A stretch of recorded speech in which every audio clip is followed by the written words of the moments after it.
Hai Mat, kembali lagi di channel ini, channel Inti Art. Sebelum gue masuk ke opening ya Mat, buat ngejelasin gue pengen ngebahas apa, gue pengen sharing ke kalian sih sedikit ya kan, tentang masalah styling gue hari ini. Yang pasti gue keren kan Mat, gue pakai bando. Soalnya gini Mat, kenapa gue pakai bando? Ada yang bilang ke gue, tolong dong, gini, ya kan, poninya tuh, gue gerah banget ngeliat poni lu. Ya kalau lu gerah, lu buka baju, clear masalah. Jangan jadi masalah buat masalah sih masalah. Oke Mat, back to cerita ya kan. Bukan belum cerita sih, nanti abis setelah opening Inti Art. Kemarin kan gue udah ngebahas masalah si Isabella Guzman. Nah sebelumnya nih Bel ya, gue mohon maaf nih Bel sama lo Bel. Buat Bella di sono ya kan, semoga lo lebih baik lagi lah Bel ya. Biar nggak jadi psikopat gitu loh Bel, kasihan gitu loh. Mak lo udah meninggal ya kan. Aduh, gue jadi tersedih deh nih. Ya pokoknya gitulah Bel ya, gue mendoakan yang terbaik buat lo Bel. Nah kemarin kan lo pada tahu kan, gue ngebahas si Bella alias psikopat paling cantik di dunia. Dan sekarang gue pengen ngebahas satu hal, dimana hal ini menurut gue tuh gila-gila pastinya. Kalau nggak gila-gila ya nggak mungkin gue bahas lah ya kan. Dimana satu persoalan kota hantu atau ghost town,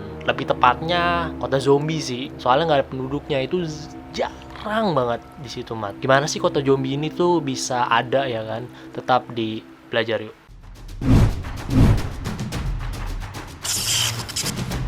Oke langsung aja Mat, jadi kenapa sih kok bisa dikatakan kota ini tuh dinamainya kota zombie atau ghost town? Sebenarnya tuh fakta mencenangkannya itu dari sisi pandang gue dulu ya. Sisi pandangan gue ini tuh yang gak ada yang gak mungkin sih sebelumnya Mat. Jadi suatu saat misalkan ada tamu namanya Ilham. Ilham mampir ke rumahnya Tommy. Tiba-tiba kucuk nyamperin kan. Tom, buka Tom. Aduh, kata si Tommy kan, ini lagi orang lagi. Kenapa sih dia mulu yang ada di dalam hidup gue gitu loh. Nggak pernah gitu yang bohai-bohai datang ke rumah gue bertamu gitu kan. Kenapa makhluk ini lagi yang bertamu? Terus dia ngomong kan, Tom, buka Tom, katanya gitu kan. Ya udah bentar, katanya gitu. Akhirnya si Ilham nih masuk kan ke rumah. Lo ngapain sih, ngomong gitu kan? Lo main ke rumah gue mulu, emang lo nggak punya rumah, katanya. Bukan gitu Tom, gue tuh pengen silaturahmi ke lu. Ya tapi lu silaturahmi boleh, tapi jangan saban hari. Gue punya kue nastar sama kue kacang tuh abis, diembatin lo mulu.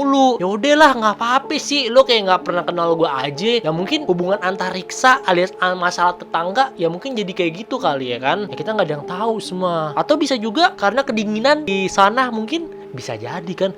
Pada pas saat malam-malam kan, aduh, gak ada semut. Maksud gue gak ada selimut ya kan. Dingin tuh, tiba-tiba gak taunya kena gidu. Kan orang gak ada yang tahu ya kan Du. Sorry deh Du, gue bukan bermaksud untuk ngomongin lo atau gue gibahin lo ya kan Du ya kan. Jadi sebelumnya nih gue mohon maaf banget gitu Du sama lo ya.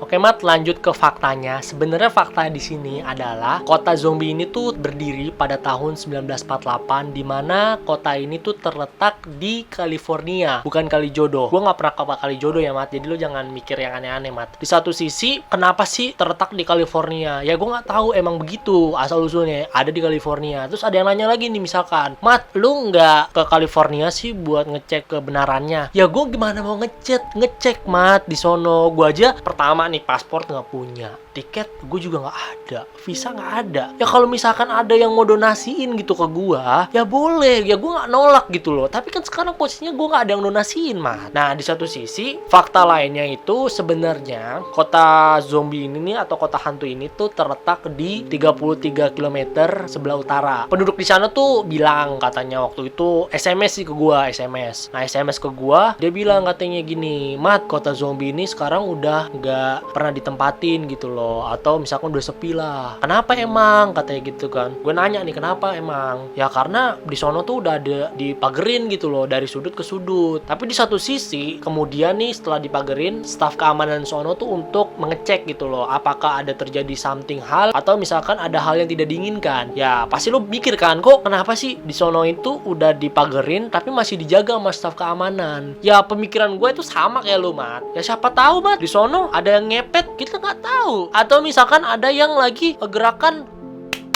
popok cuy gitu loh, kita nggak tahu. Semua kan berawal dari hal yang di luar rencana gitu loh. Ada kesempatan ya ada tindakan gitu loh. Ada hal yang membuat kita enak-enak ya kita lakuin. Istilah kan kayak gitu. Ya sebelum dijaga ya kita harus melakukan hal gerakan bawah tanah. Tapi Mat, meskipun itu kota udah jadi kota zombie, ada satu sekolah namanya Mountain Eagle School, dimana tuh emang nih sekolah gedungnya emang khusus masih dipergunakan gitu. Jadi tuh misalkan nih kota zombie nih, itu kan udah ada pagar gitu ya kan dari sudut ke sudut. Nah jaraknya itu hampir kurang lebihnya tuh 20 km. Jadi kota zombie di sini, sekolah itu di sini. Misalkan lu nanya nih, Mat kok sekolahnya itu nggak ditaruh di dalam kota zombinya aja? Lu jangan gila-gila deh Mat, kalau perlu gue bilangin ke lu Mat. Sekarang gini Mat, anak-anak belajar di dalam kota zombie, kota hantu. Yang ada gurunya yang ada kuntilanak Mat, sama pocong sama genderuwo. Kepala sekolahnya itu butuh ijo. Bukannya bener malah sawan ntar anak-anak murid tuh. Jadi ya nggak mungkin lah Mat. Tapi kan rumah deket. Ya sekarang gini, lu belajarnya sendiri deh sama keluarga lu yang metal-metal ya kan. Gak usah lo yang gila-gila lah ngasih sarannya ya kan. Pakai segala sekolah suruh pindahin ke sini lah. Lucu gitu loh. Jadi kalau misalkan lucunya itu ya ketika lu ya kan sama keluarga lu yang metal-metal tuh lu belajar di sini loh. Bareng lah itu sama kuntilanak. Nah itu baru lucu. Oke, kita terbang ke tahun 1948. Dimana pada tahun tersebut ada seorang pria bernama Henry Kaiser.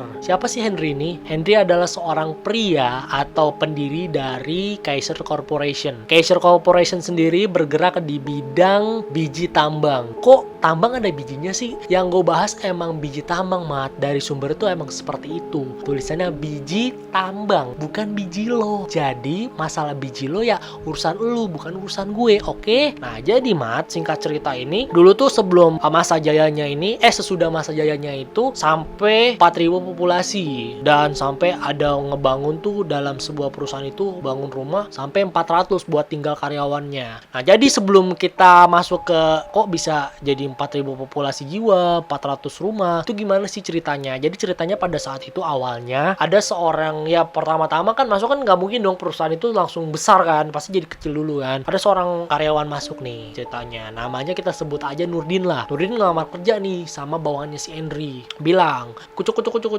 bos gitu kan. Apaan nih katanya gitu. Gue mau ngelamar dong bos di sini katanya gitu kan. BTW lo kenalan dulu sama gue, kata dia Nurdin. Oke, gue Mamut katanya gitu kan. Gue Mamut. Mut, di sini ngomong-ngomong ada kerjaan gak Mut? Kata Nurdin gitu. Lu matmut aja lo katanya kan. So oke lah Mut, kita kan udah best friend. So asik banget kan si Nurdin ini kan. Anjing lo so asik banget tuh. Ngomong-ngomong lu bisa kerja gak? Katanya gitu kan. Ya bisa lah Mut. Gila, lu gak lihat nih badan gue keker gitu loh. Gue tiap hari tuh makannya tuh 4 sehat, 5 sehat. Oh ya udah lo gue terima. Akhirnya terima. Terus si Nurdin ini omongan ke omongan, ngajak temen-temennya segala macem ya kan. Pokoknya dari omongan ya daftar dong temennya ya kan ke perusahaan Kaiser Corporation ini. Mulai ya kan semakin hari nambah. Nah ini belum ada kejadian-kejadian yang janggal gitu loh. Sampai di situ emang mulai makin gede. Rumah di situ pun mulai nanjak tuh 100, 150 ya kan. Rada lama tuh proses bikin rumahnya. Sampai rumah itu dulu tuh waktu itu masih bikinnya tuh ke 150 itu emang rumah itu rumah dari mobil rongsok gitu loh. Sampai bikin kayak rumah taman deh. Wah sempit banget gitu ya kan. Kecil ya kan, bukan rumah kayak gede gitu. Akhirnya mereka cekcok kan. Kata si Henry sampai dia bilang gini, kayaknya gue harus muter otak deh nih. Akhirnya buat rel bawah tanah. Yang tadinya si Henry ini buat nganterin biji tembaganya ini di atas, di darat gitu, dia pindahin ke bawah tanah. Akhirnya diumumkan ke karyawan-karyawannya bahwa kita tuh semua harus bikin rel bawah tanah untuk mempermudah kerjaan kita. Jadi bisa tempat rumah itu dibikin. Akhirnya setelah pembangunan itu jadi, mulai tuh bikin rumah satu persatu tuh. Rumah untuk karyawan-karyawannya. Bikin lah satu persatu, 10 jadi, 20 jadi, 30 jadi, bikin jadi. Nah pas pada masa masuk itu ke 300 rumah, mulai tuh posisinya itu belum genap 35 tahun. Nah pada saat udah masa 20 tahun kan udah mulai sedikit mengering tuh lokasi di situ. Kok tiba-tiba ada sedikit keganjelan gitu loh. Ada mulai orang lagi sakit, karyawan-karyawannya. Itu tuh populasi emang udah 4.000 pada saat itu. Sampai Henry bingung kan. Karyawan gue kok tiba-tiba sehari ada yang kepleset gitu ya kan. Masuk ruang UGD, pas diperiksa tiba-tiba gak bernafas. Di satu sisi kok ganjel gitu loh. Ini kenapa sih kantor gua, perusahaan gua? Padahal tuh dulu baik-baik aja. Di satu sisi ada orang pintar datang nih. Namanya kita sebut aja Tom Samcong. Nah Tom Samcong itu emang dipanggil untuk ngeliat kan ada masalah apa sih katanya di perusahaan ini. Ternyata benar, dia bilang sama Tom Samcong ini bilang ke Henry nih, Henry katanya gitu kan, apaan Tom katanya gitu, Tom Samcong bukan Tommy ya.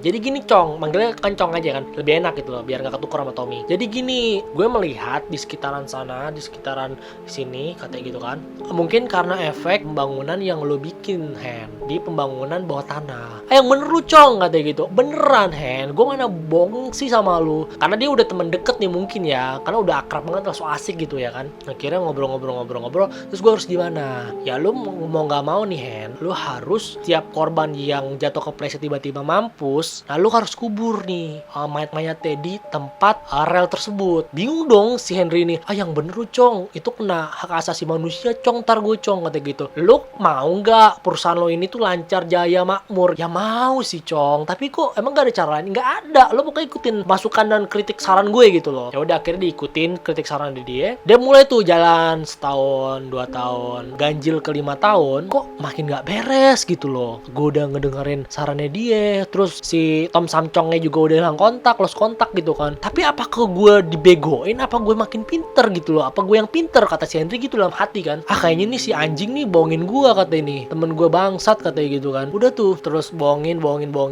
ya Henry langsung frustasi kan begini. Akhirnya Henry mundar mandir mikirin permasalahan karyawannya, terus gaji karyawannya. Gak ada, udah di ujung deh, di ujung kalau istilah orang lagi berak nih, udah sampai ujung pantat kan, udah susah ditahan kan. Nah ya udah sama ke Henry gitu loh, apa yang di otak Henry, katanya aduh anjing katanya gitu kan, karyawan gue begini, pendapatan mengering, terpaksa nih gue harus nutup perusahaan gue, kata Henry gitu kan dalam hati tuh. Akhirnya pas pada tahun 1981 ganjil 35 tahun, ya udah tutup tuh akhirnya Kaiser Corporation. Singkat ceritanya pada tahun 1982 pemilik dari tanahnya ini putar otak kan, kayaknya nggak laku nih selama setahun nih. Ya udah deh, gue bikin di situ pusat perbelanjaan, kayak perbelanjaan kelontong, baju-baju kayak gitu ya kan, atau yang lain lah pokoknya yang serba murah. Itu nggak laku Mat, lo bayangin Mat di situ Mat. Apa karena emang sepi atau gimana? Tapi Mat, kata temen gue yang gue SMS gitu yang tadi tuh, itu penduduk rame Mat di luar kota itu Mat. Tapi saya nggak ada yang mau beli gitu loh, heran kan.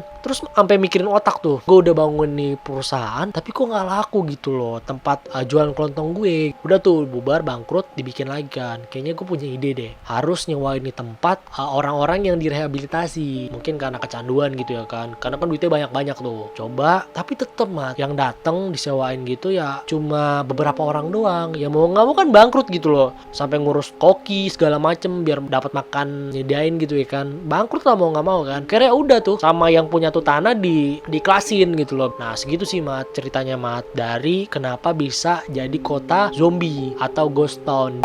Oke, jika kalian suka dengan cerita ini, kalian bisa like dan komen jika ada pertanyaan, atau kalian punya cerita lebih misteri dan lebih interest lagi, kalian bisa komen. Gue pasti bakal banget cerita buat kalian. Segitu aja, dan share ya Mat ke teman kalian supaya video ini lebih bermanfaat lagi ke depannya. Tetap semangat, terus belajar, dan pintar.